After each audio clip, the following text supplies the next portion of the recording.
Okay, सब कुछ clear? कोई पूछना और किसी को बच्चों? हटा दूं?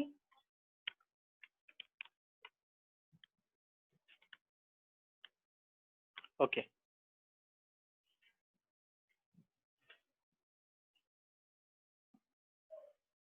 अब इसकी ज्योमेट्री समझो कि इसमें ये जो एफ डैश सी है ये क्या जस्टिफाई करता है।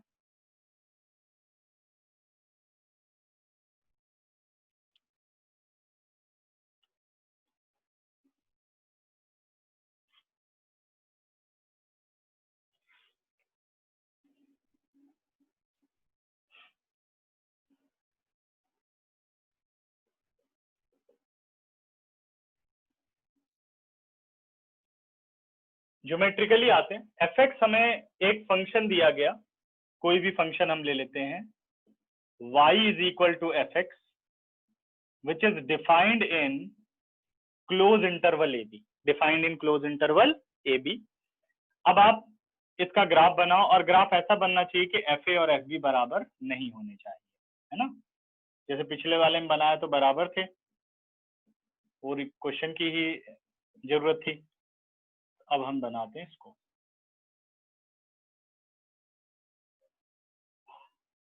इस तरीके से मैंने एक ग्राफ बना दिया, ठीक है।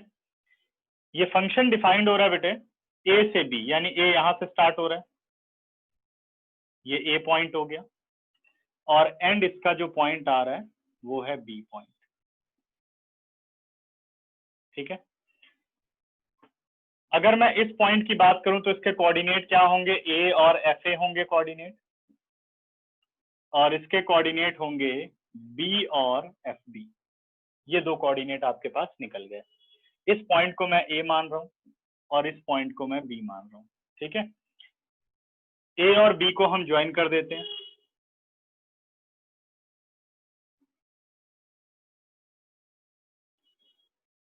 तो ये एक स्ट्रेट लाइन बन गई। मैं फाइंड आउट कर रहा हूं slope of A B. Slope of A B क्या होगा बेटा, y2 माइनस y1 यानी F B minus F A upon x2 minus x1 यानी b माइनस ए। अब जरा ध्यान दो, यहाँ पे RHS क्या है, F B minus F A upon B minus A, यानी ये स्लोप ऑफ कॉर्ड है which is form by joining the end points, सही है। और आप किसके बराबर कर रहे हो, F dash C. F dash C का मतलब है कि इस कर्व का एक पॉइंट सी है जिस पर जो आप टेंजेंट बना रहे हो उसका स्लोप, ये स्लोप हुआ ना, उसका स्लोप किसके बराबर है, इसके बराबर है, और ये क्या है, ये स्लोप ऑफ ए बी है। तो ज्योमेट्री क्या बनी कि C is a point between open interval A B at which tangent is parallel to the chord formed by joining the end point of the curve. C is a point at which tangent to the curve is parallel to the chord of the curve which is formed by joining the end point of the curve. समझ गए? तो अब आपको अगर coordinate निकालने के लिए कहे तो क्या कोऑर्डिनेट होगा, C और FC वो पॉइंट है जिस पर जब आप टेंजेंट बनाएंगे तो वो कॉर्ड के पैरेलल आएगी, और वो कॉर्ड क्या होगी, जो एंड पॉइंट को ज्वाइन करके बनी, ठीक है, समझ गए। अब क्वेश्चन क्या आया था, find a point at which tangent to the curve is parallel to the chord formed by joining end point of the curve. ये हमें क्वेश्चन मिला था by using mean value theorem. तो अगर मुझे पॉइंट निकालना हो, जैसे हमने अभी कौन सा फंक्शन किया था, अपने पास जो एग्जाम्पल वाला क्वेश्चन था,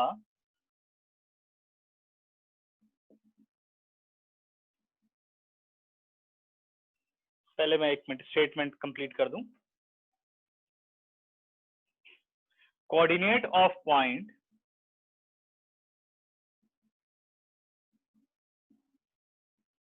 eight which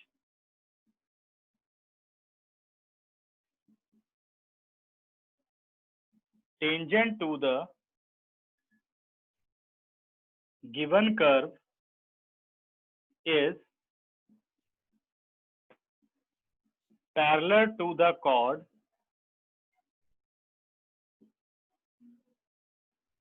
formed by joining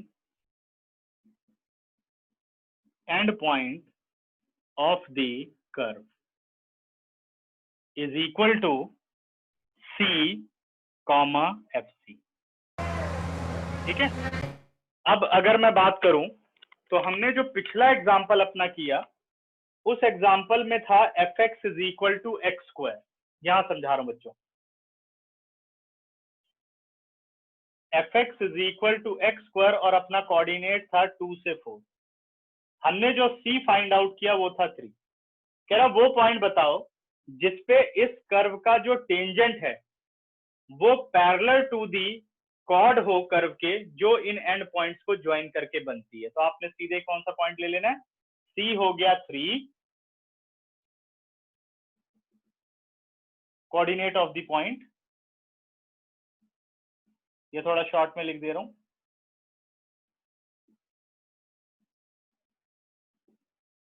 C हो गया 3, तो FC कितना हो गया बेटे, 3 रख दो 9। 3 और 9 वो पॉइंट के कोऑर्डिनेट होंगे जिसपे जब टेंजेंट बनाओगे तो वो कॉर्ड के पैरेलल आएगी। ज्योमेट्री सबको क्लियर हो गई। ये बहुत इंपॉर्टेंट क्वेश्चन है, आता है कि by using mean value theorem find the point at which tangent to the given curve is parallel to the chord formed by joining the end point of the curve या given end point of the curve. ठीक है, चलो 10 second में हर बात समझ लो, दिमाग में बिल्कुल फिट कर लो। एक्सरसाइज 5.8 अब तुम लोगों को पूरी कंप्लीट करनी है। अभी 6 क्वेश्चन डिस्कस करूंगा तरनदीप क्लास के लास्ट में, ठीक है। Okay sir.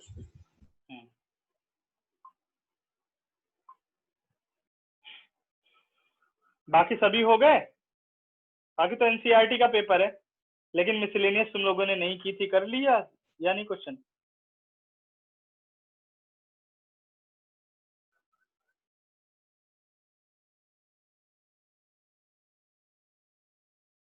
मिसलेनियस के ज्यादा क्वेश्चन डालें डिफरेंशिएशन में। एक लॉग वाला आ गया उस दिन जो सॉल्व किया था, x cos x to the power x plus x sin x to the power 1/x।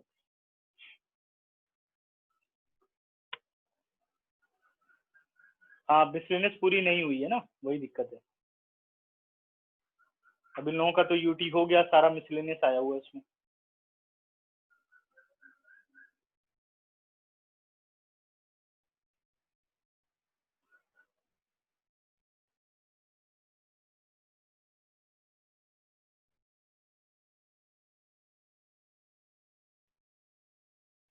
बताओ बच्चों, कोई डाउट?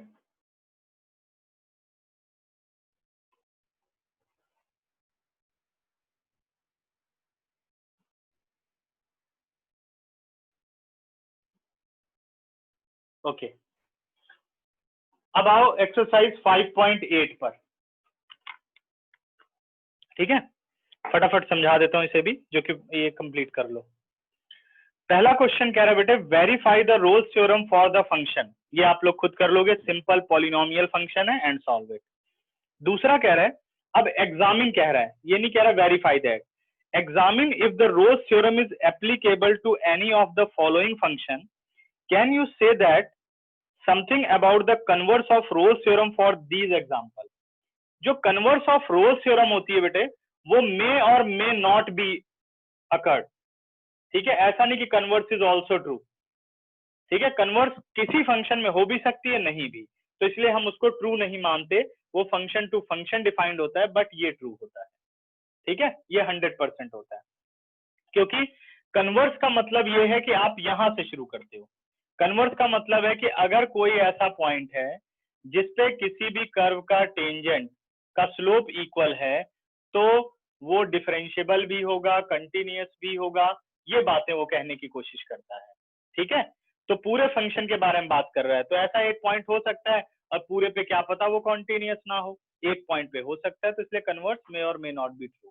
ठीक है, वो बाद में डिस्कस करेंगे, अभी पहले हम समझ लें इस बात को। कह रहा है F X is equal to greatest integer X for X belongs to 5 to 9। तो सीधी बात हमें क्या कहनी है, because F X is a greatest integer function, therefore it is discontinuous at 6, 7, 8, 9। hence fx is discontinuous in closed interval 5 to 9, therefore Rolle's theorem is not applicable। Second वाले में कहता है fx ग्रेटेस्ट इंटीजर x है, -2 to 2 है। तो पहला case देखो इसमें सीधे, because the given function fx is discontinuous at -1, 0, 1, 2, therefore discontinuous in closed interval -2 to 2। ठीक है, therefore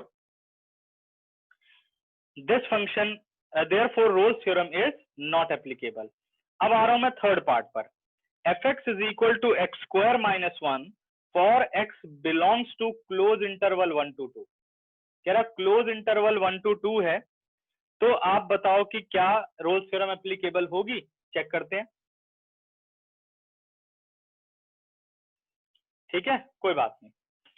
देखो बेटा, एफ एक्स हो गया एक्स स्क्वायर -1। सबसे पहले आप देखो, because F X is a polynomial function, therefore continuous for all real, therefore continuous for all real. तो आप सीधे लिख सकते हो F X is continuous in close interval 1 to, F X is differentiable in open interval 1 to। लेकिन अब निकालो F A, F1 0 हो गया और एफ बी कितना हो गया बेटे, 4 - 1 3। तो पहली दो कंडीशन तो इसमें ट्रू है, थर्ड कंडीशन फॉल्स है। एफ ए यानी F1 is not equal to F2, hence Rolle's theorem is not applicable. ठीक है, और converse is also not applicable. जब रोल्स थ्योरम ही एप्लीकेबल नहीं है तो कन्वर्स कहां से एप्लीकेबल होगी। ठीक है, आगे बढ़ते हैं। क्वेश्चन नंबर 3 को आप इंपॉर्टेंट मार्क करो, ये हटा रहा हूं बच्चों सारा।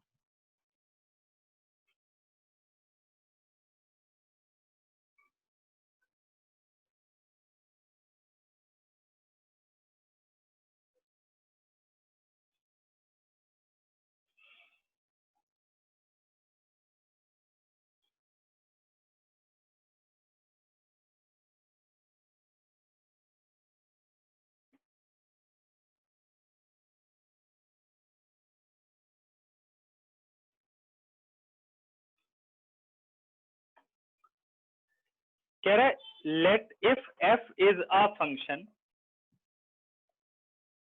ये 4 मार्क का क्वेश्चन आ सकता है। If F is a function in close interval -5 to 5 to all real number, is a differentiable function, ये एक डिफरेंशियबल फंक्शन है, and if F dash X does not vanish anywhere, does not vanish anywhere का मतलब zero नहीं होना, then prove that f minus 5 is not equal to f5। कह रहा है f minus 5 is not equal to f5, ये बात आपको प्रूफ करके दिखानी है। ठीक है ना, अब यहां पे आओ, because f is a differentiable function, ये लिख दिया गया, therefore f is also continuous function in open interval -5 to 5, sorry बेटा क्लोज इंटरवल -5 to 5। उसने डिफरेंशियबल तो लिख दिया, लिखना चाहो तो यहां लिख दो differentiable in open interval -5 to 5, क्योंकि डोमेन पे चलते ना x बिलोंग्स टू होता है। Because F X is differentiable, तो हमने स्टेटमेंट पढ़ी थी every differentiable function is continuous but converse is not true. तो कह रहा है f is a differentiable function in open interval -5 to 5, therefore f is also continuous function in closed interval -5 to 5। यही दो स्टेटमेंट है, इसके ऊपर तीसरी स्टेटमेंट है ही नहीं और ना हम बना सकते हैं। और जो फंक्शन ये दो स्टेटमेंट ट्रू कर दे तो वहां पे क्या होता है, therefore f dash c is equal to fb minus fa, या मैं यहां पर पहले स्टेटमेंट लिख देता हूं, therefore mean value theorem is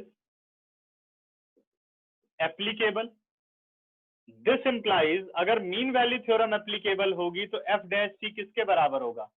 F B minus F A upon B minus A. This implies F dash C, F B का मतलब F5, एफ ए का मतलब F minus 5, B minus A 5 minus 5. This implies F dash C is equal to F5 minus F minus 5 और नीचे आ गया 10. अब अगली statement, because F dash x या एफ डैश सी इसने बोला है F dash x, because F dash X does not vanish anywhere. Does not vanish anywhere का मतलब है कि सर वीडियो ब्लर हो गई। किसी भी वैल्यू के लिए जो -5 to 5 है, एफ डैश एक्स कभी 0 नहीं हो सकता. Does not vanish anywhere. तो सी क्या है बेटा? सी वही तो कोई भी एक पॉइंट है, रियल नंबर. दिस इंप्लाइज या therefore F dash C is not equal to 0. इसलिए हम कह सकते हैं कि एफ डैश सी कभी 0 के बराबर नहीं होगा. निर्मल कुछ बात बेटा? हाँ जी तरनदीप. वो सर वीडियो ब्लर हो गई थी, अब सही है। अच्छा अच्छा, अब ठीक है, ओके. मेरी बात बेटा यहाँ तक समझ में आ गई? क्या कह रहा है? F dash X does not vanish anywhere, therefore, और कहीं पर ये 0 नहीं है, तो सी क्या है? वही कोई एक्स की एक वैल्यू होगी, तो यानी एफ डैश सी भी क्या हुआ? Not equal to 0. This implies, अब एफ डैश सी क्या है अपने पास? F5 minus F minus 5 whole upon 10 is not equal to 0. 10 गया क्रॉस मल्टीप्लाई में. This implies F5 f minus 5 is not equal to 0. 0 into 10. This implies F5 is not equal to 0 plus f minus 5. This implies F5 is not equal to f minus 5. Result is proved. ठीक है, ध्यान दो. अब इससे बताओ मुझे doubt.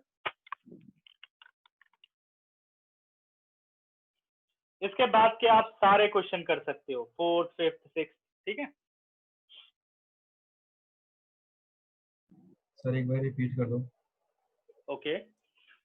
देखो question ने ये कहा बेटा कि if f is any function defined in close interval -5 to 5 to all real number. ये क्वेश्चन कह रहा है. ठीक है ना. उसके बाद एक और मुझसे किसी ने पूछा है, सर मतलब दोनों साइड में f-5 ऐड किया है.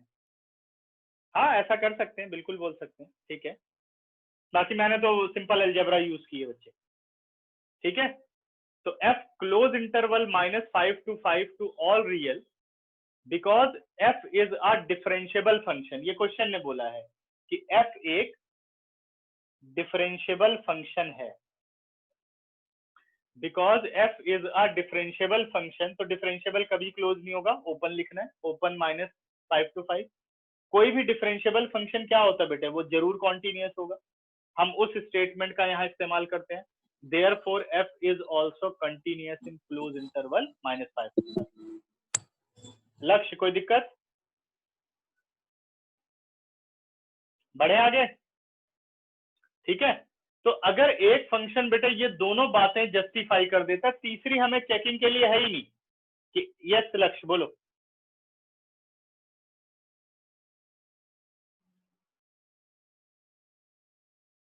ठीक है सब, मैं समझा नहीं. ओके ओके ठीक है. Because f is differentiable function in open interval -5 to 5, every differentiable function is also continuous. ठीक है, ओके बेटा. तो therefore f is also continuous in close interval -5 to 5. जब भी कॉन्टिन्यूटी लिखनी है क्लोज इंटरवल में. तो इस फंक्शन ने यही दो बातें जस्टिफाई की. अब इन दो बात को जस्टिफाई करने वाला फंक्शन रोल्स थ्योरम पे जा सकता है या मीन वैल्यू पे जा सकता है. तो ये मीन वैल्यू पे जा सकता है. therefore mean value theorem is applicable. ठीक है ना. एप्लीकेबल हो सकती है। तो मीन वैल्यू थ्योरम क्या कहती है, F dash C F B minus F A B minus A, इसके अकॉर्डिंग एफ डैश सी हो गया, बाकी आपने वैल्यू डाल दी, बी ए सब पुट किया, आप यहाँ पे आ गए। आगे क्वेश्चन की स्टेटमेंट ये कहती है कि F dash X does not vanish anywhere. Anywhere का मतलब जहां पर वो डिफाइंड है उसमें कोई ऐसा रियल नंबर नहीं है जिसपे एफ डैश सी जीरो हो जाए या एफ डैश एक्स जीरो हो जाए। जब कोई भी रियल नंबर नहीं है जिसपे एफ डैश एक्स जीरो हो सकता है तो सी उन्हीं रियल नंबर में से तो कोई एक रियल नंबर होगा, तो इसलिए एफ डैश सी क्या होगा, not equal to zero. What is the value of F dash C, f5 minus F minus 5 10 not equal to zero. 10 cross multiply में गया, सिंपल जैसे इक्वल टू सॉल्व करते हैं, सॉल्व किया, finally we get f5 is not equal to f minus 5। ये बात हमें prove करके लानी थी, ठीक है, कि अगर ये मीन वैल्यू थ्योरम होल्ड करता है तो ये स्टेटमेंट जरूर ट्रू होगी, होती है, वो बात आपको प्रूव करके लानी थी। ठीक है, समझ गए भाई, जिसने भी पूछा था ये प्रॉब्लम, या उसके मन में कोई शंका? डन। तो ये बेटा अब पूरी की पूरी डिफरेंशियबिलिटी खत्म हो चुकी है। अभी मैं आऊंगा कुछ इंपॉर्टेंट पार्ट पर। 5.7 में से तो मैं क्वेश्चन नहीं कराऊंगा अभी, क्योंकि ये तुम लोग कर सकते हो। अब हम मिसलेनियस पे आएंगे, कुछ ऐसे क्वेश्चन जो तुम लोग नहीं कर पाओगे, है ना, उनको डिस्कस कर लेते हैं। पेज नंबर 191 पर आओ, हम डिस्कस करेंगे क्वेश्चन नंबर 14 और क्वेश्चन नंबर 15। ठीक है, हटा रहा हूं बच्चों सारा।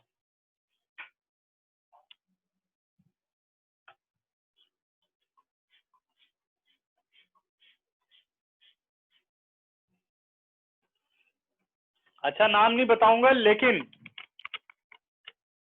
कई बच्चों के घर से मुझे कॉल आ रहा है कि सर ये लोग कुछ नहीं करते, बस क्या कहते हैं, स्क्रीनशॉट ले लेते हैं और कोई रजिस्टर इनका मेंटेन नहीं है। इसलिए सुधर जाओ, नहीं तो पब्लिकली नाम तुम लोगों का अनाउंस करना पड़ेगा। ठीक है, फिर पब्लिक में बेइज्जती होगी, क्या करोगे कि 12th क्लास में आ गया, अभी पता ही नहीं रजिस्टर भी मेंटेन करना चाहिए। इसलिए ध्यान लगा लो, अब साल भर ऐसे ही पढ़ना है।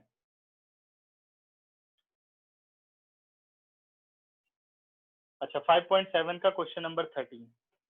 चलो फिर पहले 5.7 ही कर लेते हैं, अगर ऐसी बात है तो।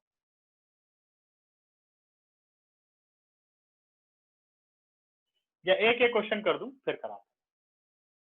क्वेश्चन नंबर 14 बच्चे, मिसलेनियस के 14 क्वेश्चन पर हैं। ठीक है,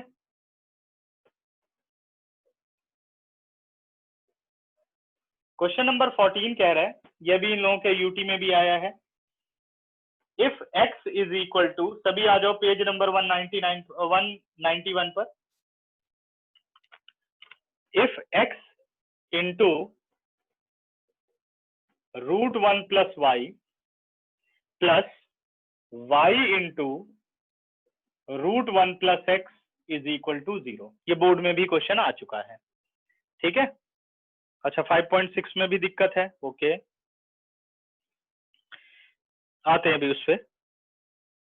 और यहां डिफाइंड किया गया x -1 से 1 के बीच में। ठीक है, वो तो इसलिए दिया गया कि ये नॉट डिफाइंड ना हो जाए क्वेश्चन, x और y दोनों। Prove that dy by dx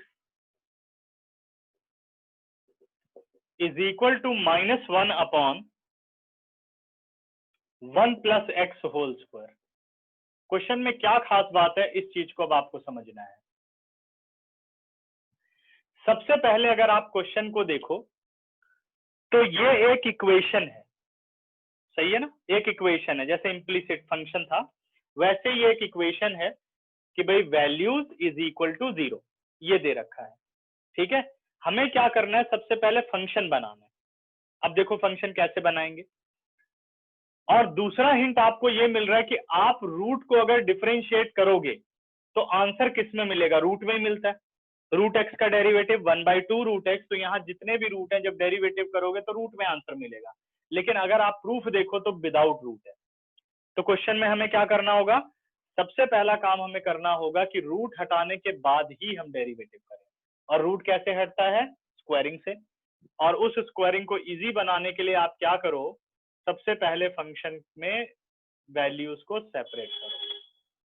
देखो -y इंटू रूट 1 + x, ठीक है। Now differentiating, oh sorry, squaring on both side.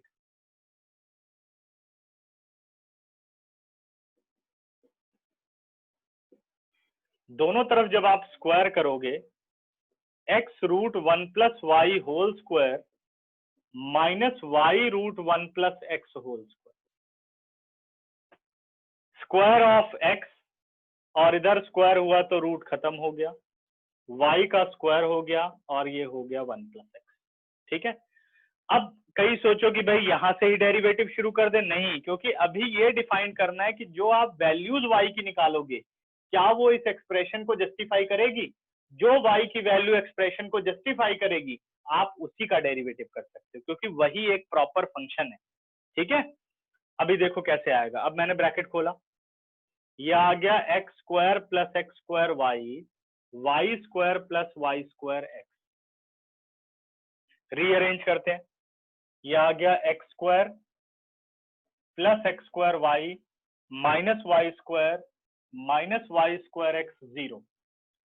This implies, यहां पर हम फैक्टर बना सकते हैं, जो कि हो गया x - y into x + y, और इन दोनों में से x y common, it is x - y = 0।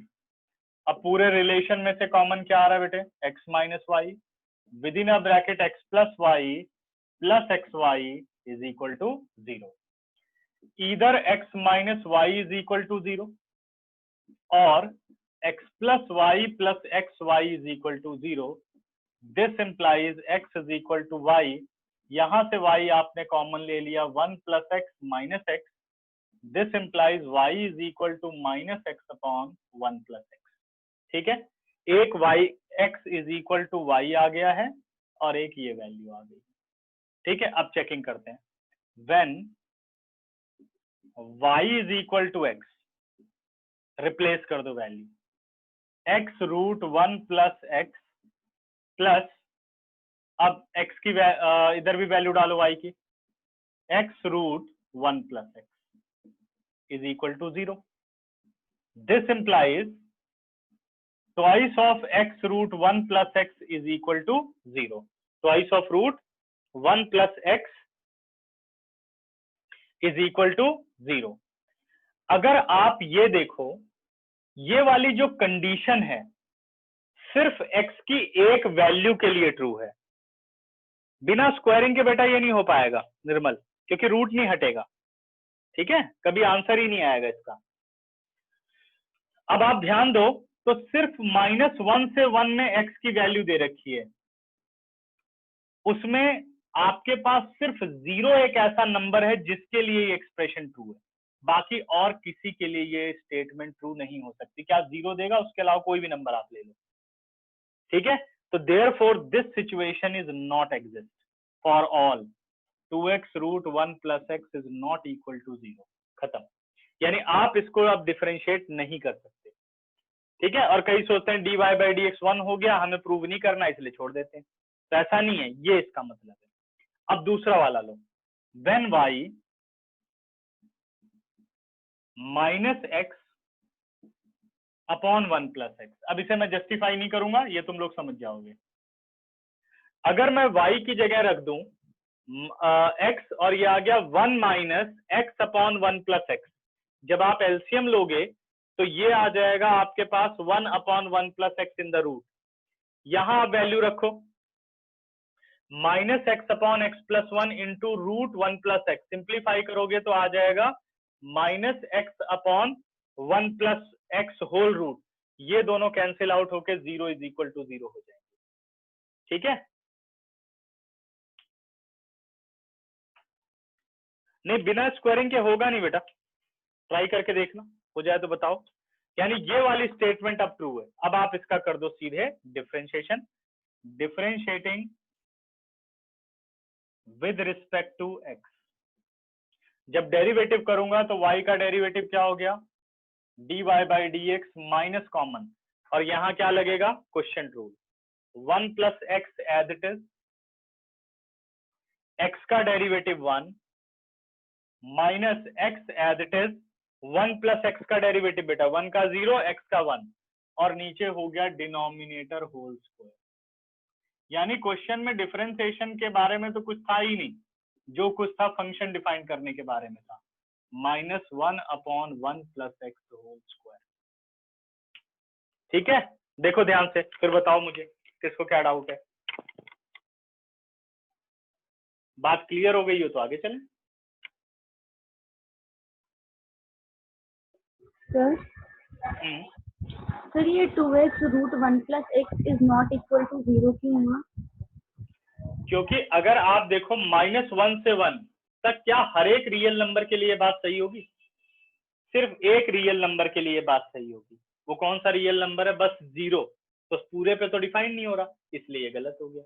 लेकिन अगर आप इसको पुट करो तो सीधे बिना कोई रियल नंबर के 0 इज इक्वल टू 0, ये मेन वैल्यू है जो इस एक्सप्रेशन को डिफाइन करती है।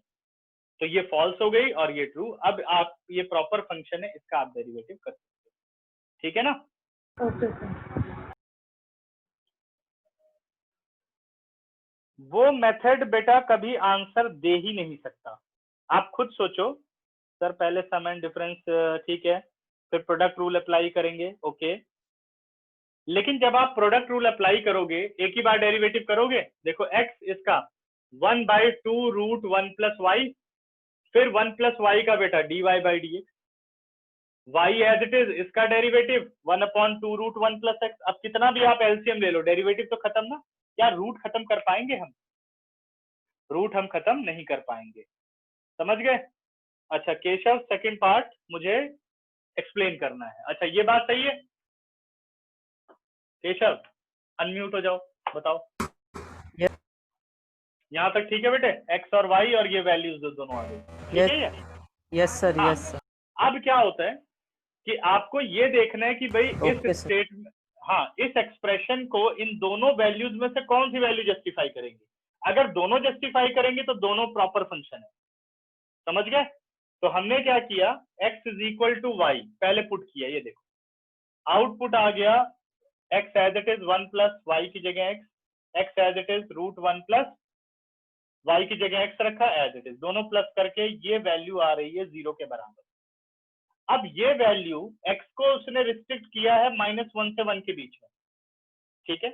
-1 से 1 के बीच में आप कोई भी रियल नंबर रख करके देखो, सपोज मैं 1/2 रख देता हूँ, 2 इंटू 1/2, 1 प्लस 1/2, देखो 2 और 2 कट गया, क्या बचा 1, 1 प्लस 1/2 कितना हो गया 3/2, रूट 3/2 इज इक्वल टू 0। क्या ये पॉसिबल है, नॉट एग्जिस्ट। तो -1 से 1 के बीच में हर एक रियल नंबर के लिए इसको एग्जिस्ट करना चाहिए, तो ये रिलेशन सही है, नहीं तो ये रिलेशन एग्जिस्ट नहीं करता, ठीक है। तो अगर मान लो आप ऐसे कर दो, not equal to 0 for all real, therefore y is not equal to x, ये पॉसिबिलिटी नहीं है सभी रियल के लिए। अब हम दूसरा उठाएंगे point, y is equal to -x/x+1।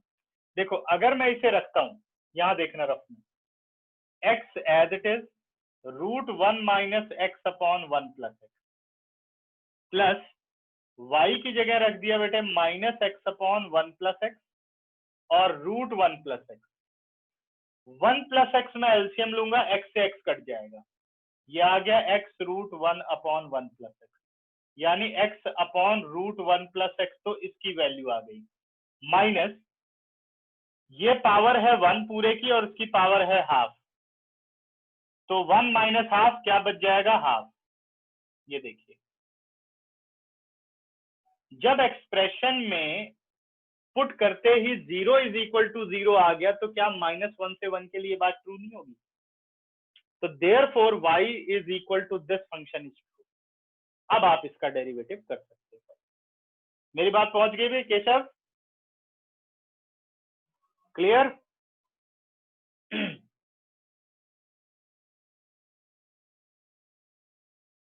Okay good. ठीक है, अब बढ़ता हूं आगे। इसके बाद इसने एक डिटर्मिनेंट का क्वेश्चन पूछा है, ठीक है, उसे डिस्कस कर लेता हूं। इसका स्क्रीनशॉट लेना तो स्क्रीनशॉट ले लो आप लोग।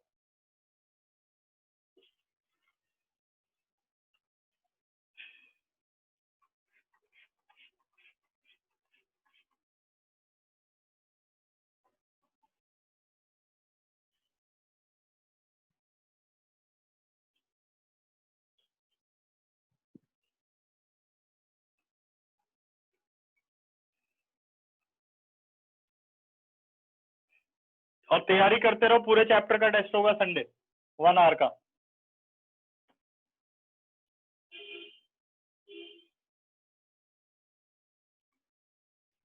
और अगली क्लास में इसकी पूरी प्रॉब्लम हमने करनी है, ठीक है। क्लास हो सकता है थोड़ी लंबी भी हो जाए, क्योंकि मैं कोशिश करूंगा सारी प्रॉब्लम खत्म कर दूं।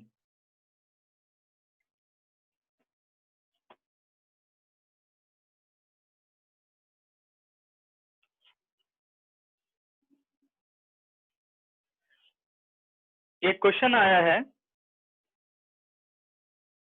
क्वेश्चन नंबर 6 है, find the value of P and Q.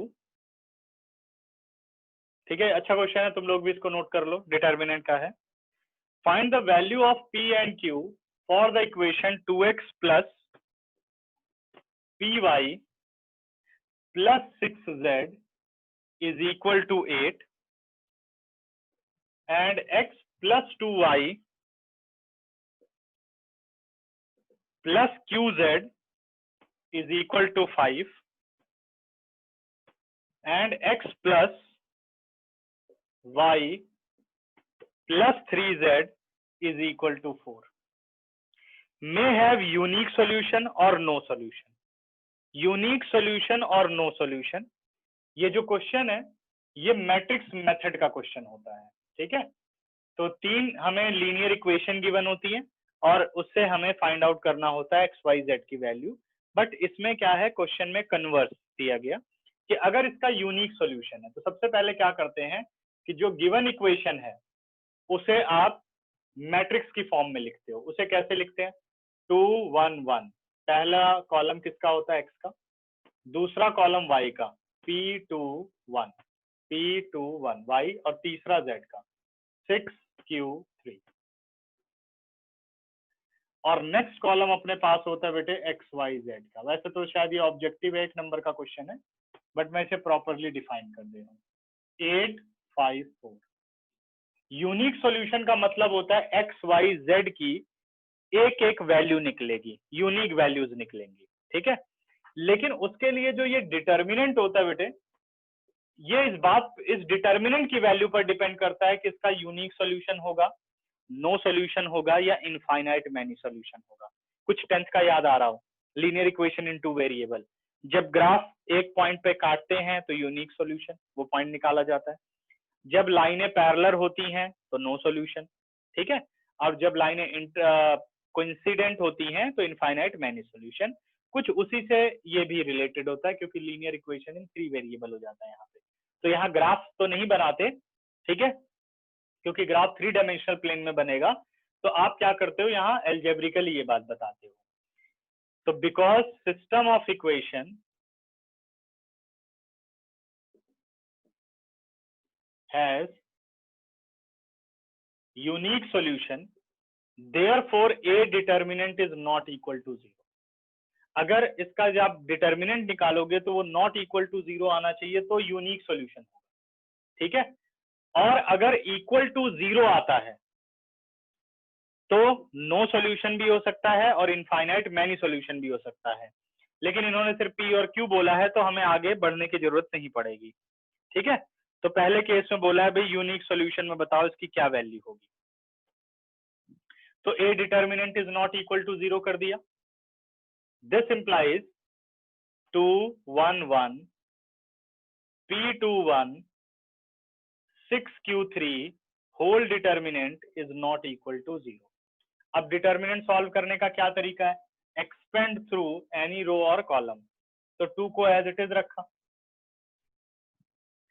Column के एलिमेंट चले गए, रो के एलिमेंट 6 माइनस क्यू। सही है बेटा, 6 माइनस क्यू। फिर अगला होता है माइनस पी इंटू कॉलम के डिलीट, रो के डिलीट 3 माइनस क्यू। ठीक है, फिर प्लस होता है plus minus plus 6 into column row 1 minus 2 is equal to 0।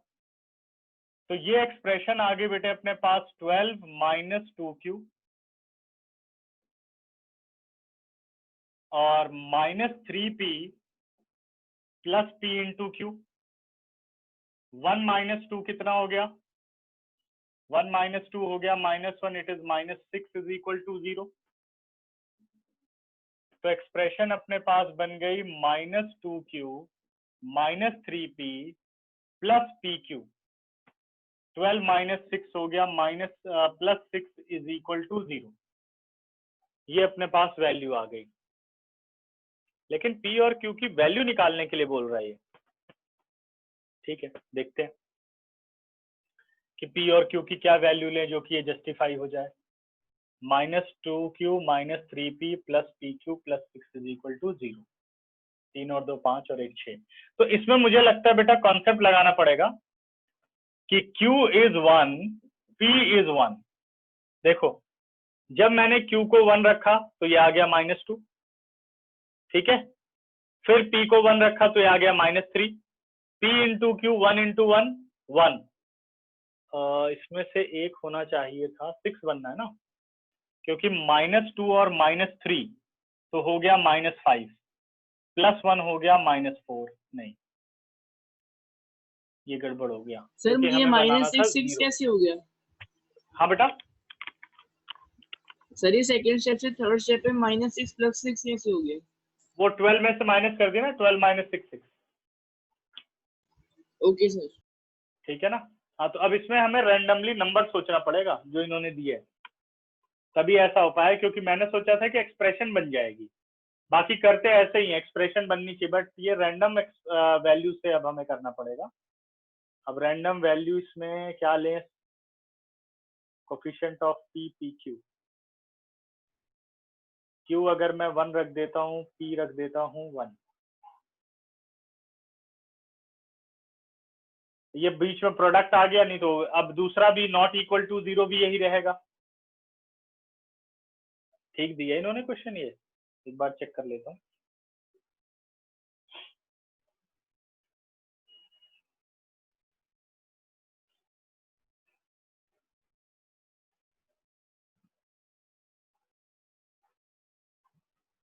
Find the value of p and q so that the system of equation this may have unique solution, no solution। अगर हम q की value डाल दें 2,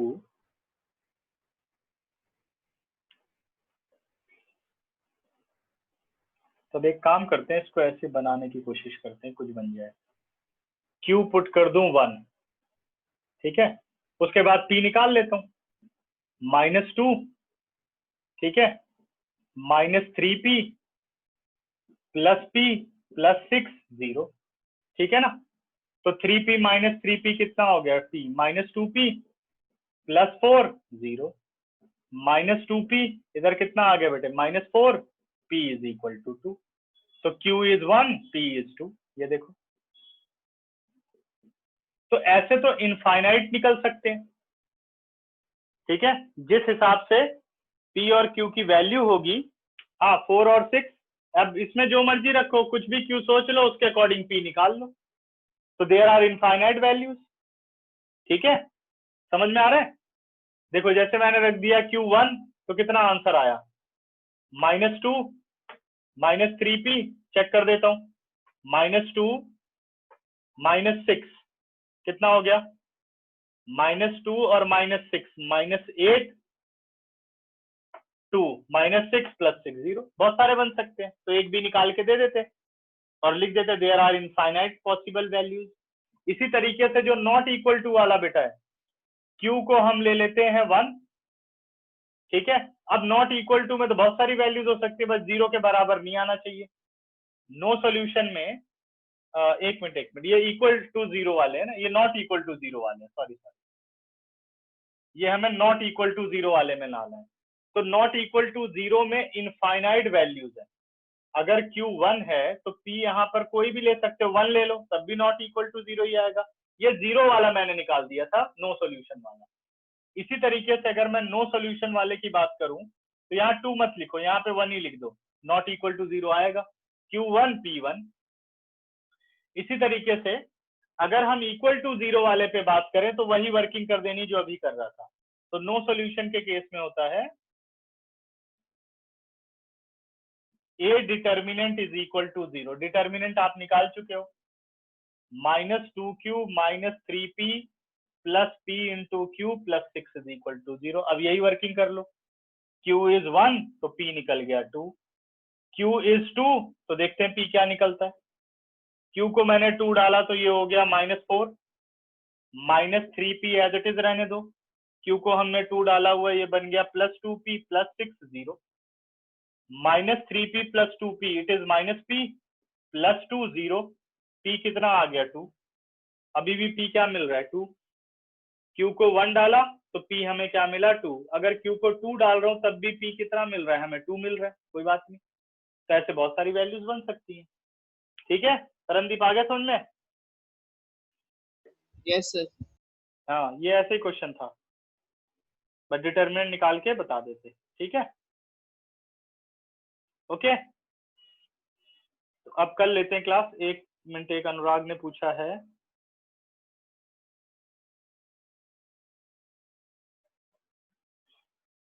ये वाले series के जो question अनुराग ये नहीं आएंगे क्योंकि ये लॉगरिथमिक सीरीज है और लॉगरिथमिक सीरीज सिलेबस में नहीं है। तो ये लॉग सीरीज पहले अप्लाई होगा, लॉग का फंक्शन बनेगा, उसके बाद फिर डेरिवेटिव होगा, ठीक है, समझ गए? Okay sir, yes. हाँ, बाकी सॉल्यूशन चाहिए होगा तो भेज दूंगा, ठीक है। हाँ सर, एक बार बता देना। ठीक है, और कुछ? डन, तो क्लास एंड करें। तो अब सैटरडे तक सारी प्रॉब्लम सॉल्व हो जानी चाहिए, संडे क्योंकि टेस्ट है तुम लोगों का इस चैप्टर का। ओके सर, आज नहीं है? आज नहीं है बेटा, आज टेस्ट बन नहीं पाया, थोड़ा उसको, हाँ कुछ गड़बड़ हो गई थी, ठीक है, तो इसलिए रुक गया, टाइम नहीं मिल पाया, ठीक। चल संडे अब सीधे टेस्ट पूरे डिफरेंशिएशन का। ओके ओके सर, बाय बेटा, नमस्ते। नमस्ते बच्चे।